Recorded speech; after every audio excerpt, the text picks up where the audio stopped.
Story time here at Mike Levin's abandoned district office in Dana Point, California. My wife and I both grew up in Orange County, California, and we met while we were away, and we came back in June. And I was out scouting Episcopal churches, and the first one I went to, I won't say which one, I see Mike Levin and his wife there. It was the week of their anniversary, and so they're Christian, and they're also Episcopalian at this very Orange County Episcopal church.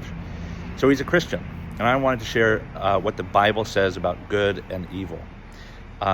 There is no real evil that exists. Evil is the absence of good, as Augustine says that. But in the Hebrew Bible, in Genesis, it says, God says it is not good that humanity be alone. And it's this Hebrew word bod, or bad. And so bad, evil, is to be isolated or to isolate one another. And that kind of seems to be what's happening here, because we were supposed to have this meeting, supposed to have a conversation about some important topics that someone's responsible for.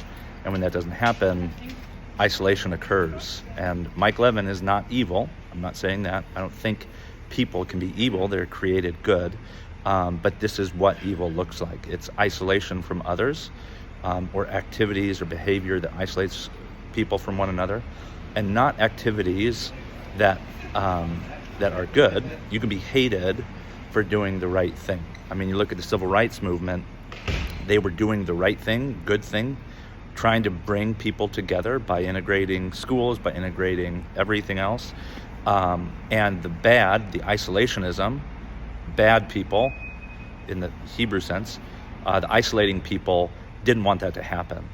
And so Christians have this long tradition of trying to bring people together, of trying to reconnect people and relationships that are broken.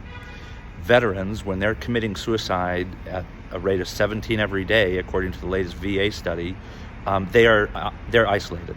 They feel isolated. They are isolated.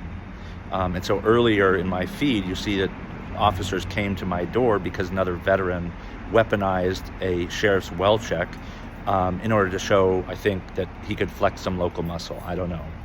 And that's isolating, because two armed people showed up at my door insisting that I had some risk of suicide. And I didn't say that. My wife, who wrote this letter that was used against us, didn't say that. And so these forces of isolation come out of actions that people take, maybe for good intentions, but that is the essence of evil. It's like cold. Heat can be created. Heat exists. Cold is the absence of heat. Evil is the deliberate absence of good.